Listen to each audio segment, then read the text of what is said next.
스누피의 한국여행, 세계여행. 오늘 이 시간에는 캐나다 온타리오주와 미국 뉴욕주 사이의 경계에 있는 나이아가라 폭포를 방문해 보도록 하겠습니다. 나이아가라 폭포는 미국 이리호에서 흘러나와 이루어진 강인데, 나이아가라 강이 캐나다에 위치한 온타리오로 흘러가는 과정에서 생성된 커다란 폭포를 말합니다. 지금 나오는 사진들은 캐나다 쪽에 위치한 나이아가라 폭포의 하나인 말구 폭포 맞은편에 있는 폴스뷰 지역의 위락시설과 상업시설들이 밀집해 있는 지역을 보여주고 있습니다. 나이아가라 폭포는 크게 두 개의 폭포로 나뉘는데, 하나는 캐나다 쪽에 위치한 캐나다 폭포 또는 말발구 폭포를 의미하는데, 이는 대형 폭포입니다. 다른 하나는 소형 폭포로 미국 쪽에 위치한 미국 폭포 또는 브라이덜 베일 폭포로 구분하는데, 이 두 개의 폭포는 염소섬을 기준으로 나뉩니다. 엄청난 규모로 떨어지는 폭포수로 인해 나이아가라 폭포의 주변은 항상 안개가 끼어 있는 모습을 보게 됩니다. 소형 폭포를 브라이덜 베일로 부르는 이유는 소형 폭포 형상이 마치 결혼을 하는 신부의 면사포 모양으로 생겼기 때문입니다. 나이아가라 폭포의 유량은 세계에서 제일 많은 유량입니다. 지금 보시는 사진들은 폴스뷰를 지나 나이아가라 폭포로 본격적으로 진입하는 폭포의 초입 구간의 풍경들입니다. 나이아가라 폭포는 1800년대 초를 즈음으로 말구 폭포를 기준으로 해서 미국과 캐나다의 국경을 정했는데, 빠르게 진행되는 지속적인 침식으로 인해 국경 갈등이 일어나고 있다고 합니다. 나이아가라 폭포 중 두 개가 미국 쪽에 있으나 한 개를 캐나다 쪽의 폭포인 규모가 훨씬 웅장하고 압도적인 이유로 인해 관광객들이 주로 대부분 캐나다 쪽으로 몰리는 이유로 폭포에 대한 관할권 갈등이 지금도 일어나고 있다고 합니다. 위스콘신 빙하에서 만들어진 나이아가라 폭포는 이 빙하가 5대5로 만들어지게 되었고, 이 호수의 물이 5대5 방향으로 흘러가는 과정에서 절벽을 만나 만들어진 것이 나이아가라 폭포라고 합니다. 나이아가라 폭포는 엄청난 양의 물이 떨어져 해마다 약 1m 크기로 침식 후퇴를 하고 있다고 합니다. 이 폭포는 1만 년 전 빙하기가 지난 이후에 생성된 폭포라고 합니다.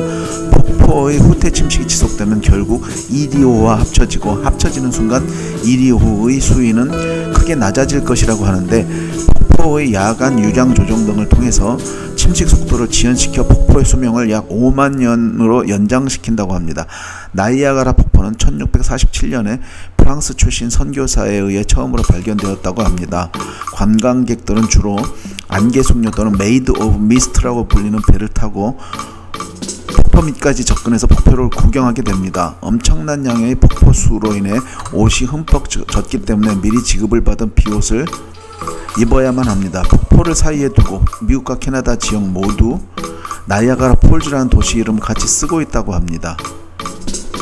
나이아가라 폭포에는 신대륙을 발견하기 이전에 살던 인디언 부족의 슬픈 이야기가 전해오고 있는데, 인디언들은 해마다 한 번씩 나이아가라 폭포에 사람을 제물로 바치는 풍습이 있었는데, 어느 해에 제비 뽑기로 뽑힌 제물이 될 여인이 그 마을의 추장의 딸이 선택되었다고 합니다.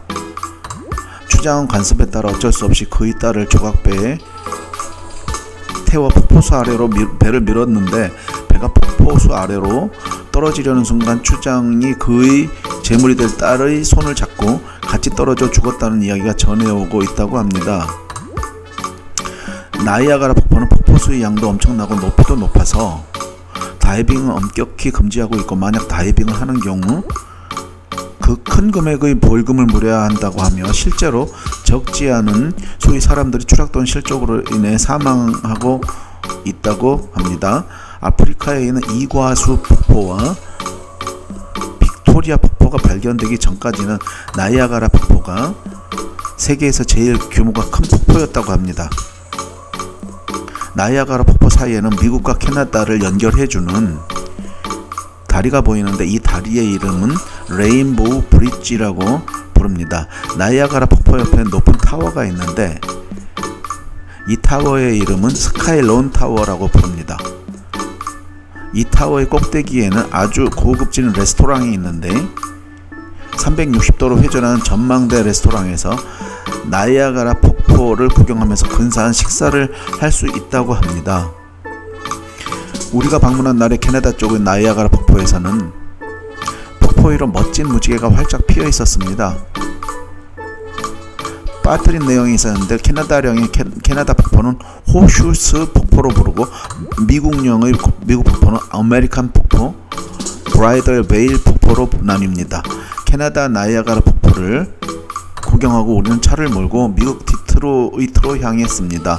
이상 설명을 마치고 내가 방문 당시 카메라로 담은 동영상을 올리면 나이아가라 폭포 소개를 마치겠습니다. 감사합니다.